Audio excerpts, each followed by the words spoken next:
446 میں آ کر شیعوں کی حکومت کو ختم کیا تغرل بیگ سلجوکی نے۔ سلجوک مسلمان ہوئے تھے محمود غزنوی کے دور میں، سلجوک ان کے بڑے کا نام تھا۔ تو ایک دفعہ محمود غزنوی نے سلجوک سے پوچھا اگر مجھے تیری مدد کی ضرورت ہو تو کتنے آدمی پیش کر سکتے ہو؟ تو اس نے ایک تیر دیا، کہا یہ ایک تیر ہے میرا، کسی کو یہ تیر بھیج کر میرے علاقے میں بھیج دو تو چند گھنٹوں میں 1,00,000 تلواریں تیرا پہرا دینے کے لیے تیار ہوں، میرے پاس اتنی طاقت ہے۔ تو یہ سلجوک کی نسل میں تھا تغرل بیگ۔ اللہ تعالیٰ نے جب عرب زوال کا شکار ہو گئے اور ضعف کا شکار ہو گئے، جیسے بڑھاپے کا کوئی علاج نہیں، جب قوموں پہ زوال آتا ہے تو اس کا بھی کوئی علاج نہیں، پھر اور قوم کو جگہ ملتی ہے۔ جیسے بڑھاپا ایک فرد پہ آتا ہے، ایسے بڑھاپا قوم پہ آتا ہے۔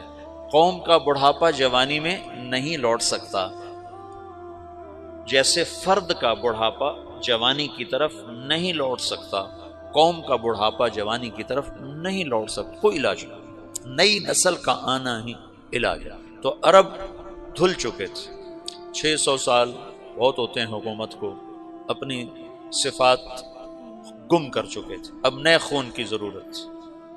تغرل بیگ پہلا شخص تھا جس نے آ کر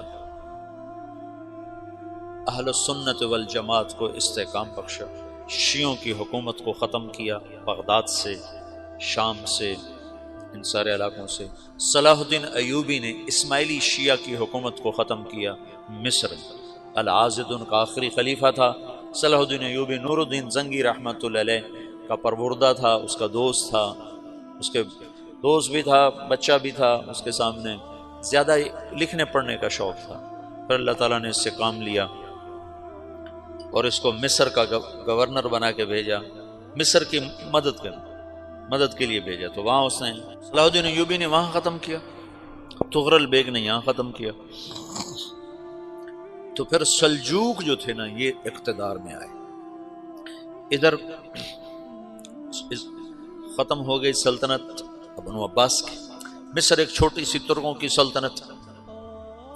تو اللہ تعالیٰ پھر مرکزیت کے لیے ایک نظام چلایا، دو لشکر آپس میں لڑ رہے ہیں ایک میدان میں، ایک جنگلی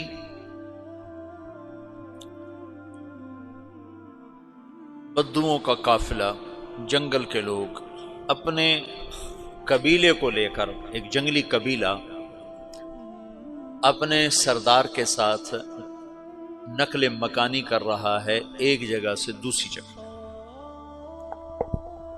اللہ کا نظام کہ یہ لوگ چلتے چلتے چلتے اس وادی میں پہنچ گئے جہاں جنگ ہو رہی ہے، دو لشکر آپس میں لڑ رہے ہیں۔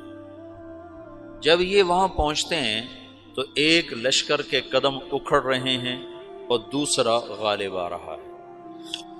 ان کو نہیں پتا شکست کھانے والے کون ہیں اور فتح پانے والے کون ہیں، ان کو نہیں پتا۔ اس جنگلی قبیلے کے سردار کا نام بھی تغرل ہے، تغرل۔ تو یہ سردار کہتا ہے جو شکست کھا رہے ہیں ان کی مدد کرو، کچھ پتہ نہیں کون ہے، کہتا جو شکست کھا رہے ہیں ان کی مدد کرو۔ تو 400 وحشی جنگلیوں نے فاتح لشکر کے پیچھے حملہ کر دیا۔ وہ تو ایک کافی ہوتا تھا، 400 دوڑ جب تلواریں پڑیں تو چند لمحوں میں نقشہ بدل گیا، بھاگنے والے جم گئے اور جمنے والے بھاگ پڑے۔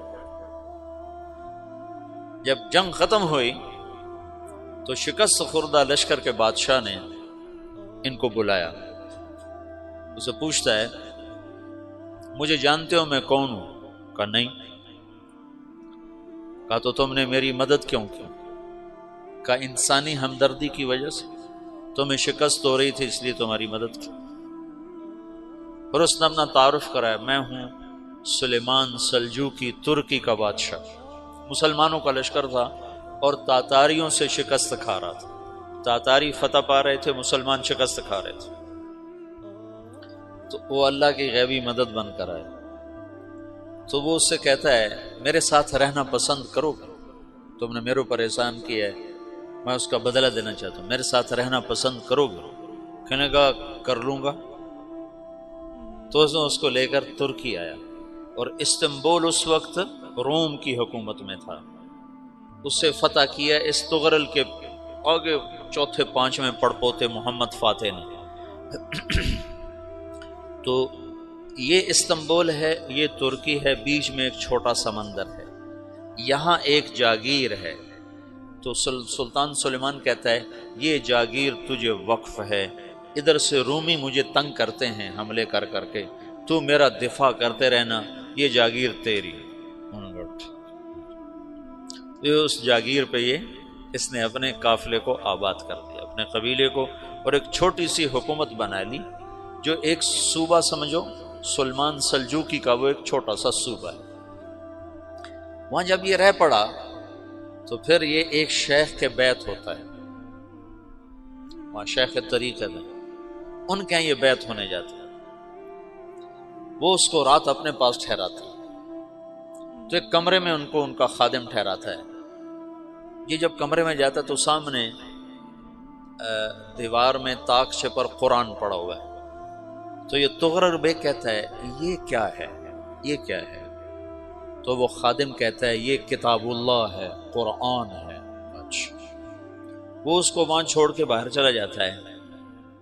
وہ دیہاتی آدمی، جنگل کا رہنے والا، پہلی دفعہ زندگی میں قرآن دیکھا، وہ کہتا ہے یہ قرآن ہے، اللہ کی کتاب ہے، میں اللہ کی کتاب کے سامنے سو جاؤں، کتنی بے ادبی ہے۔ تو اس نے ایسے قرآن اٹھایا اور سر پہ رکھ لیا اور کھڑا ہو گیا، ساری رات قرآن سر پہ رکھ کے کھڑا رہا۔ رات کے پچھلے پہر اس کو خواب آیا، کھڑے کھڑے اس نے دیکھا کہ اس کی پشت سے ایک چاند نکلا اور شیخ کی بیٹی کے سینے میں جا کے اتر گیا۔